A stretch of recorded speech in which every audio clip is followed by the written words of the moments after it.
Now, obviously, start of the season games can be quite eventful. You got teams fit, a good pre-season, and they give it all in the first game. And after that, you start to see teams maybe plateau a little bit. You find the real form and benchmark. But this game clearly was a lot more going on. We obviously had the Jota is sort of, again, that will be every game probably this season, sort of at least sort of recognising Jota and, I suppose kind of getting through at the moment a period of time where you kind of like feel the loss so strongly. And, well, a racial incident to talk about. And what's going on with Newcastle? What the hell is going on with Newcastle? And is that, it looks like it's kicking off. So let's chop that up after this.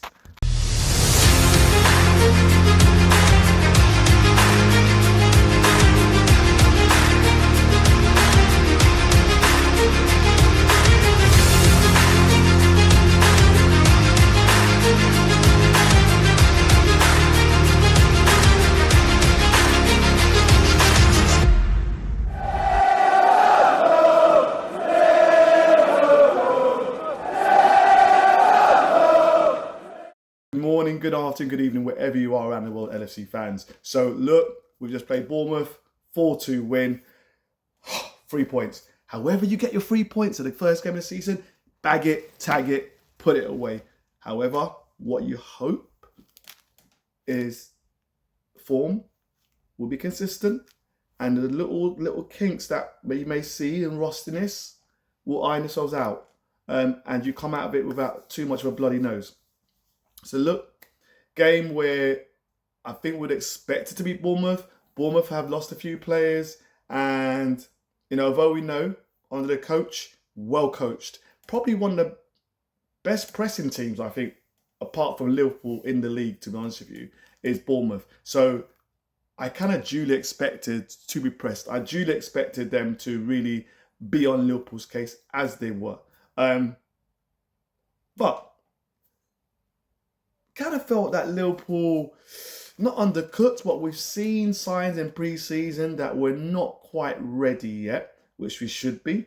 And it was a challenge, let's say that. A challenge to really see the gaps in midfield, defensively as well. And more so when we took off Kirkes and obviously when we took off Frimpong and we put in Endo right back, which I called that straight away as I saw it.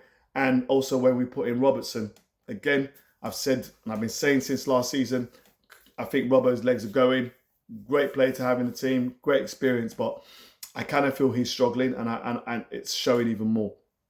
So look, 2-0 up. Then we concede 2 goals. Semenya, Brooks on the left-hand side, great cross. Kirkes is off at the moment. Frimpong is off. We've been exposed and they scored a goal. And Semenyo running from our box really all the way through. No one's trying to tackle him and scores. Disappointing again, I suppose, where we look at it. I was disappointed with Konate. I feel Konate's not started off great. I don't know if the contract saga is actually getting to him. Virgil, again, I think you could probably hold Virgil accountable as well, especially for the second goal. In terms of his involvement in that. Disappointing. However, what happens? Anfield, under the lights. Do not say you've not been entertained. You have been entertained. Are you not entertained? Chiesa, the Italian Roma, whatever you want to call it, comes in there and volleys us ahead.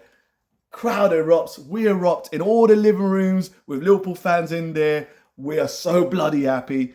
3-2. And then Salah, quiet again, another quiet game. However, finishes on his right foot from the left-hand side position, tucks it on the bottom-hand side of the keeper. Excellent. 4-2, crowd erupts. And at the end of the game, we see Salah in tears because the emotion of the moment is getting to him. I guess it's to all of us.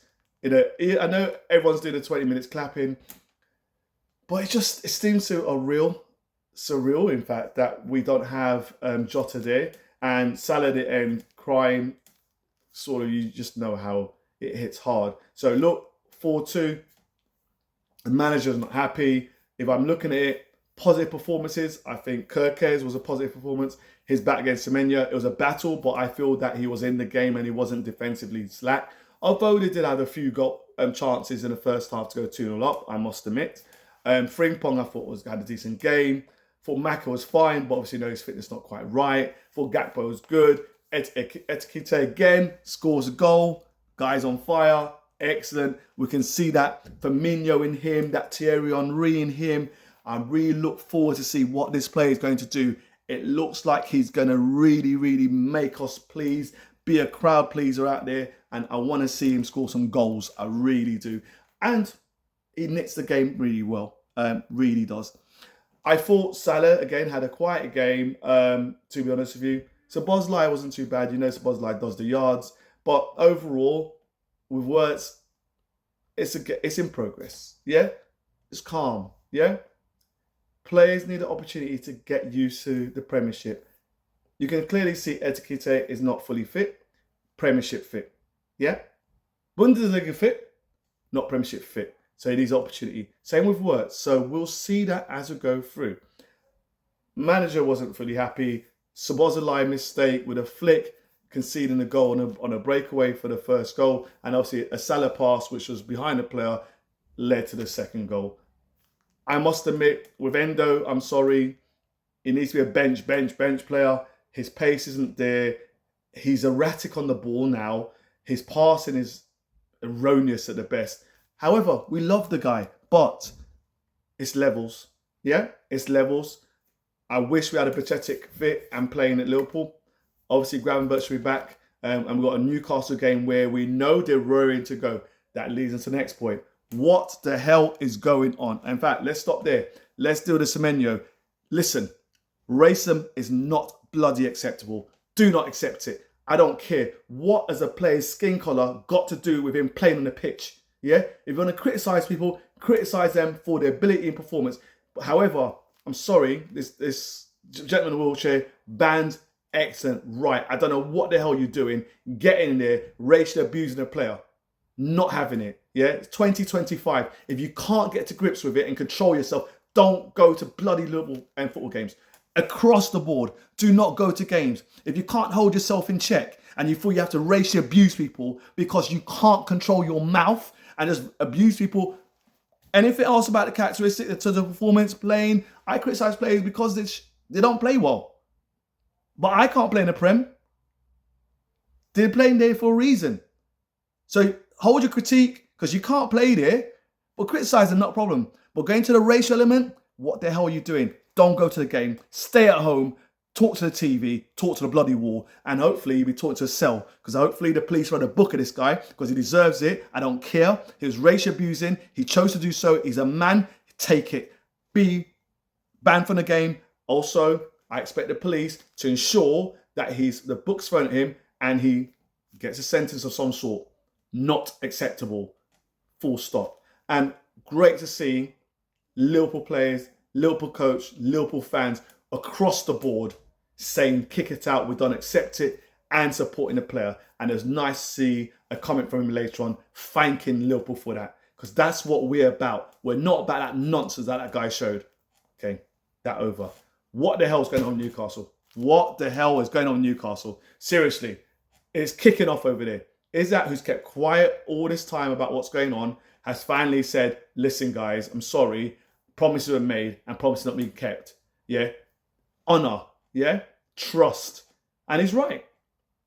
He's right from what I can see. Because it seems to me that promises have been made to him and they've not been kept. And when I read the Newcastle comment afterwards, it feels like they're basically saying it without saying it. It feels to me they're saying someone has had the conversation with him within the club and promises were made to a player of some sort, but not the club has made promise. Individuals has within the club. And that, look, the player is not for sale, but yet the price tag is 150 million. So clearly, he is for sale. This is a crazy statement. There's no consistency. Are you a big club, Newcastle, or are you a small club? If you're a big club, act better. The player does not want to play for you. Let him go. He doesn't want to play for you. Let him go. Let him get on with his career. He's helped you win a bloody cup. In your history, big Geordie, want to be famous, want to be the best club in the country. You've actually finally won something with this player. He's also got you into the top 4. What is the problem? Thank you very much, Isaac, and away you go. However, as a club, you failed to purchase players. You failed to purchase the lap. You failed to purchase Etiquette. Yeah? You failed to purchase Sesko, who's now gone to Man United. You have failed. That's your fault. That's your bad. Gyökeres, that's your bad. You should have been more organised as a club and be more attractive. Eddie Howe. Yeah? Our coach, Slot, actually spends time, talks to the players and shows them the project. And he's actually been able to attain transfers because of that. So Eddie Howe, do a bit more work, mate, and show that the club is appealing. And directors, whoever, do the same. But don't treat this poor guy as your scapegoat. He doesn't want to play for you. Let him go. You're not going to get 150 million. Wake up. You'd be lucky to bang 120, 125 million, full stop. Let him go. Yeah, be a better club than you are. Treat the guy with more respect than you are. And these people call him rat or whatever. Yeah, he wasn't a rat when he's banging in the goals for you, yeah? And he's getting you a cup win. He wasn't a rat then, yeah? That's my piece on that. Look, let me know what you think. Who is your man of match for Liverpool? I gave that man of match to Etiquette. I thought he played really well. Let me know what you think. And the game with Newcastle, let me know. That is going to be a storming game. I really know they'll be up for it. And clearly, no deals will be done before then. And I don't blame them. That makes total sense. And let me know your view about the racism. I'm sorry. It's not in football. Don't accept it. 2025.